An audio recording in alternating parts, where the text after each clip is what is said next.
Hey everyone, and welcome to week one of Financial Wellness. My name is Lane Wasson, and I'm really glad that you're here with us today.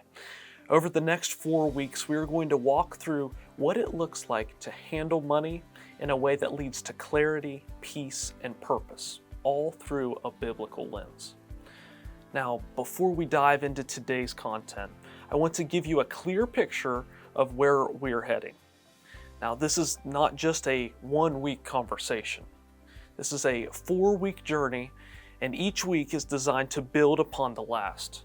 In week one, which is today, we are laying the foundation. We are going to talk about the relationship between money, God, and you, and begin to understand that money is not just a practical issue, it is a spiritual one. In week two, we are going to get very practical and talk about budgeting, how to actually create a plan for your money so that it stops feeling chaotic and starts feeling intentional. Now, in week three, we will talk about debt, savings, and the power of patience, understanding why our culture pushes for instant gratification and how choosing to wait can actually create freedom. And then in week four, we will we'll bring everything together by talking about generosity, margin, and living on a mission, understanding that money is not the goal, impact is. So throughout all 4 weeks, we are going to be using a simple framework called the 7 baby steps. These steps are not just financial strategies, they're a roadmap for building discipline, creating freedom, and aligning your financial life with biblical stewardship. We are not going to master all of them today, but I want you to understand where we're going. The journey starts in baby step 1, where you save $1,000 for your starter emergency fund, so you are not constantly thrown off by unexpected expenses. Then baby step 2 is to pay off all of your debt except for your house by using the debt snowball. Now, we will talk more about all of the baby steps later, but I just want to put those first couple of principles in your mind because the ultimate goal here is to be able to get out of debt, build real savings, invest for the future, prepare for the next generation, and eventually reach a place where you can build wealth and give generously. The goal is not just financial success. The goal is a life of freedom, responsibility, and impact. The reason the baby steps work so well is that they are built in a specific order. Each step is designed to build on the one before it. You do not skip ahead and you don't try to do everything at once. You focus on one step at a time. And that focus creates momentum. And this is important to understand because personal finance is not just about math, it's mostly about behavior. You can know what to do and still not do it if your habits are not aligned. The baby steps simplify the process so that instead of feeling overwhelmed, you have a clear path forward. All right, so let's take a closer look at the first 2 baby steps because this is where everything really begins. And if you miss this foundation, the rest of the process becomes much, much harder. Baby step 1 is saving $1,000 for a starter emergency fund. And at first, that might not sound like a lot of money, especially when you think about how expensive things can be today. But the purpose of this step is not to cover every possible emergency. It is to create a buffer between you and chaos. Most people live with no margin at all, which means the moment something unexpected happens, whether that's a car repair, a medical bill, possibly a broken phone, or even something small that just adds up, they immediately have to rely on a credit card or some other form of debt. And that's where the cycle really starts to begin. One small expense turns into a balance. That balance turns into interest, and before long, it feels like you are constantly playing catch up. This first step is about stopping that cycle before it even begins. What this $1,000 really does is it gives you breathing room. It gives you space to handle life when it happens, because life will happen. It builds confidence because instead of reacting in panic, you can respond with a plan. And for a lot of people, this is the first time they have ever had any kind of financial cushion for them at all. That alone begins to change how you think about money. You move from feeling fragile to feeling just a little bit more stable. And that stability is what allows you to move forward with clarity instead of constantly being thrown off track. Now, once that small foundation is in place, you move into baby step 2, which is where the real work begins. And that is paying off all of your debt except your house using the debt snowball method.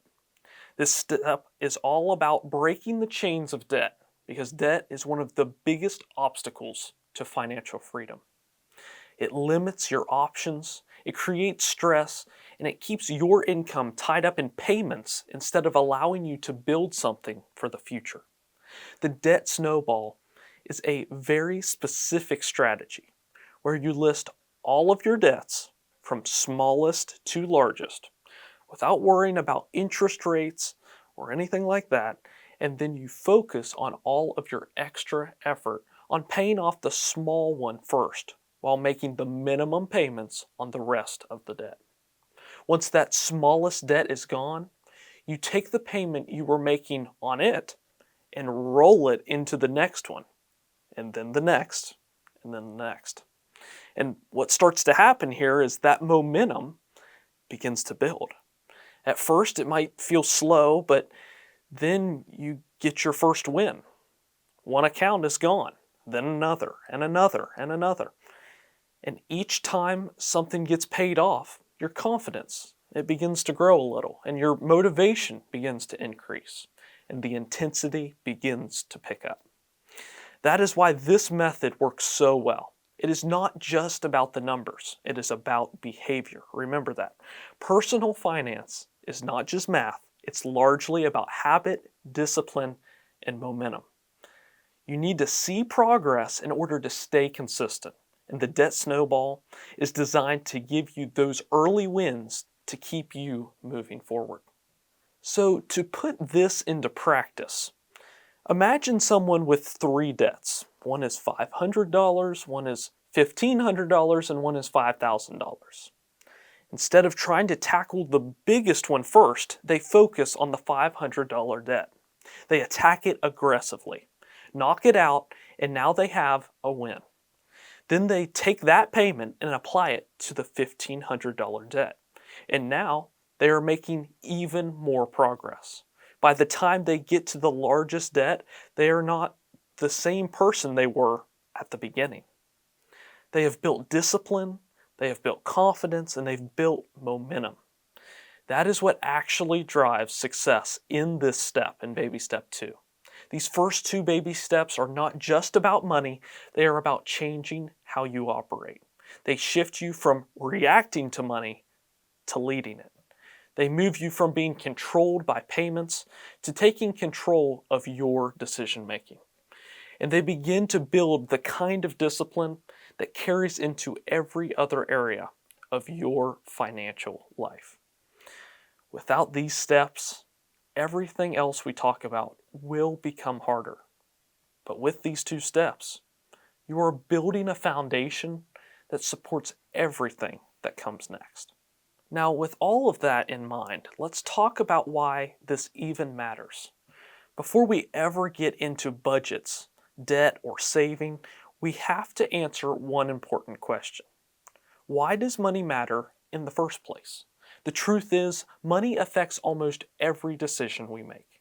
It impacts where we live, what opportunities we take, and how we handle stress, and even how we interact with other people. Financial decisions are rarely just financial. They affect relationships and emotions and our overall sense of peace. Money has a way of showing up in areas of life that we don't always expect. It shows up in stress, it shows up in relationships, and it shows up in the decisions that shape our future. Think about how often money becomes a source of tension, whether that's an argument in a family, pressure about your future, or maybe anxiety about not having enough of it. On the other side of that, think about the peace that comes when there is margin in your budget, when there is a plan, and when there's clarity. Money does not just determine what you can buy, it often determines how you feel as well. And that is why learning how to handle it well matters so much. This is not just about dollars and cents here. This is about living with less stress, more confidence, and a greater sense of direction in your life. And for most people, financial stress does not start later in life. It starts early. It starts with small habits that feel harmless at the time. It might be your first paycheck, your first big purchase, or your first time deciding between spending or saving. Over time, those small decisions begin to form patterns, and those patterns will shape your future. The habits you build now will either lead you toward freedom or toward frustration. That's why this matters so much.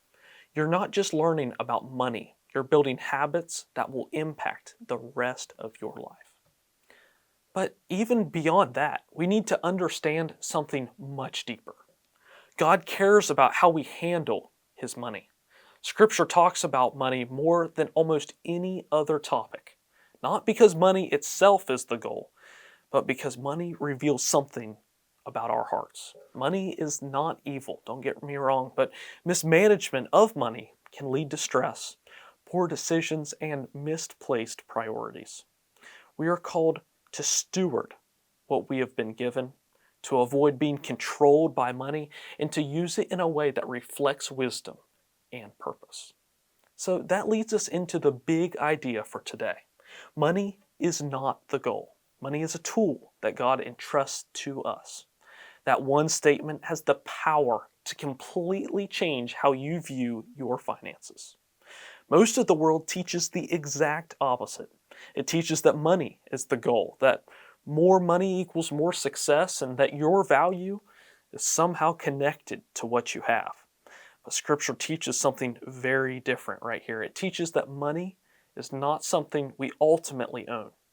It's something we are entrusted to manage. Our culture constantly pushes a message about money, and it is loud. It tells you to spend now, worry later, and upgrade as soon as possible. It says that you deserve more, you need more, and you should not have to wait for anything any longer. Debt is normalized, impatience is encouraged, and comparison is almost constant. But when you look at Scripture, the message there is completely different. Scripture teaches stewardship, not ownership. It teaches discipline, not impulse. It teaches patience, not instant gratification. And it teaches generosity, not selfishness. If you are not careful, you will naturally drift towards what the culture teaches. That is why we have to be intentional about aligning our thinking with what God says, not just what the world promotes. So when you begin to understand that, your mindset begins to shift. Instead of seeing money as something to chase, you begin to see it as something to steward. Now, Psalm 24 says that the earth is the Lord's and everything in it. Everything includes your money, your income, your opportunities, and even your future. None of it ultimately belongs to us. We are managers or stewards. And stewardship simply means managing what God has given you in a way that honors Him. When you break stewardship down, it really comes down to four main areas. It shows up in how you earn money, how you spend money, how you save money, and then ultimately how you give that money. Every dollar that comes into your life is going to move in one of those directions. And the way you handle each of these areas begins to shape your habits and your future. Stewardship is not just about big financial decisions. It is about the small, everyday choices that most people often overlook. It is about being intentional instead of reactive. And it is about recognizing that every dollar has a purpose. This applies to everyone, no matter your age or your income. If you are a student, it applies to how you use your allowance or your paycheck. If you're an adult, well, it applies to how you manage your income and expenses and ultimately your long-term decisions. Different situations, but the same responsibility. When you see money as yours, you tend to make decisions based on what you want in the moment. But when you recognize that it belongs to God, you begin to ask different questions. Instead of asking what I want to do with this, you begin asking what God would want me to do with this. That shift changes everything. Jesus makes this even clearer when he says in Matthew 6:21 that where your treasure is, there your heart will be also. Your money is like a mirror. It reflects what matters most to you. You can see this play out in real life all the time. If someone consistently spends their money on status, appearance, or keeping up with others, it reveals what they value. And if someone prioritizes saving or planning or giving, that reveals something very, very different. It is not about the amount of money, it's about the direction of it. Two people can make the same income and live completely different lives based on how they handle their money. One can feel stressed and stuck while the other feels confident and in control. And the difference, it's not just the income here. It's about the priorities. The way you spend, save, and give reveals your priorities, whether you realize it or not. This is not meant to create guilt, it is meant to create awareness. Because you cannot change what you do not recognize. That is why awareness is such a key part of this first week. Many people try to fix their finances by jumping straight into tactics, but they never take the time to understand their habits or their priorities. And the truth is, money problems are rarely just money problems. They are often priority problems, discipline problems, or even heart problems. And while they might sound challenging, it's actually good news because it means change is possible. Now, another principle that is incredibly, incredibly important to understanding this principle is faithfulness. Faithfulness starts small. This means that the habits that you build with $10 are the same habits that you're going to carry into $1,000. If you're intentional, if you're disciplined, and if you're thoughtful with small amounts of money, that will carry over as your income grows. But if you're careless and impulsive, or if you're inconsistent with small amounts, that does not magically fix itself when you make more money. More money does not create discipline, it reveals whether it is already there. That is why what you do right now matters so much, even if the amounts feel small. Jesus teaches that whoever can be trusted with very little can also be trusted with much. A lot of people build and believe that they will get serious about money later when they have more of it, but that is not how it actually works. How you handle a little is how you will handle a lot. More money does not fix those bad habits, it simply exposes them. But on the other hand, small, consistent decisions will ultimately build strong habits over time.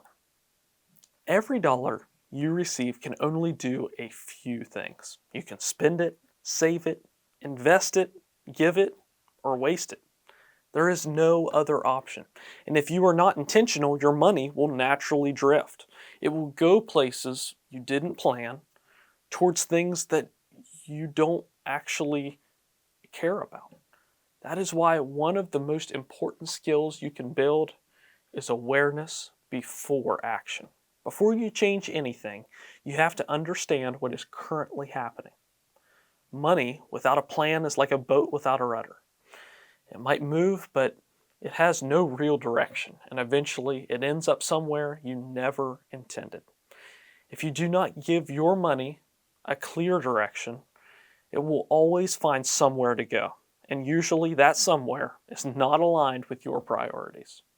This is not because you are bad with money, it is just because drift is the default. Direction has to be intentional when it comes to this stage. Part of that awareness is learning the difference between wants and needs. Needs are things required for living, things like food, basic clothing, shelter, and transportation. Now, we call all of these necessities covering the four walls. Coming up in week 2, these 4 line items will be one of the first areas we fill in because we need to cover those expenses before we even think about getting out of debt or building that generational wealth. Now, wants are things that improve comfort or enjoyment, things like eating out, upgrades, or conveniences. Wants are not bad, but when we begin to treat the wants like needs, we lose control of our money. We will continue to work on the distinction between the two in the coming weeks. But be thinking about the wants versus the needs that are in your life right now and how it might be possible to build and to better manage those wants and needs in the future. For example, groceries, that's a need. But eating out multiple times a week is simply a want. A working phone is probably a need, but upgrading it to the newest version when your current one works just fine is a want. Basic clothing, a need, but constantly buying new styles or brands you want, again, is a want. Again, wants are not wrong. I want to get that out there. But when we blur the line between wants and needs, it becomes very easy to lose control of our spending without even ever realizing it. Now, often we do not just spend money. We often justify it. We tell ourselves stories to make our decisions feel better and more comfortable. We say things like, I deserve this, or it's not that expensive, or I'll do better next time. Those small moments of justification are where many of our financial decisions are actually made. Learning to pause and recognize that is a powerful step towards this change that we're talking about. Most of the time, those decisions happen quickly and almost automatically. You see something, you feel something, and you act on it. And in that moment, it feels completely reasonable. But when you slow down that moment and really think about it, you start to realize how often those decisions are based on emotions instead of intention. Learning to pause, even just for a few seconds, and ask yourself whether something is truly necessary is one of the most simple and one of the most powerful habits that you can build early on here in these baby steps. So as we begin to wrap up today, I want to bring everything back together and connect it to where we are headed. This week is about awareness, not perfection. It is about understanding that God owns everything. We are simply the stewards of His finances. It is about recognizing that money reflects our priorities, that faithfulness starts small, and that awareness always comes before change. And as we move forward into the rest of this course, the baby steps will begin to guide and give structure to what we are learning. You will begin to see how building a small emergency fund creates that stability we're looking for. How getting out of debt creates freedom, and how saving creates peace. How investigating and investing in generosity can create long-term impact. Each step builds on the last, and each step moves you closer to a life where money is no longer a source of stress, but a tool that you can use with confidence and purpose. No matter where you are standing, you are not behind. I want you to hear this. And you're not stuck either. You have the opportunity right now to begin building real habits that are going to lead to freedom, discipline, and peace. This is not about being perfect. It's about making consistent progress. At the end of the day, this is what I want you to walk away with. Money is not something to chase. It's going to be something for you to steward. When you begin to see money in that light, it changes how you think about it, how you decide, and how you live with it. It moves you from reacting to being intentional, and it moves you from stress to clarity. This is going to open the door for you to use money, not just for yourself, but for something greater than yourself. So next week, we're going to take everything that we talked about today, and we're going to make that practical. We're going to walk step by step through how to build a plan for your money, a budget, so that instead of wondering where it went, you can start telling it exactly where to go.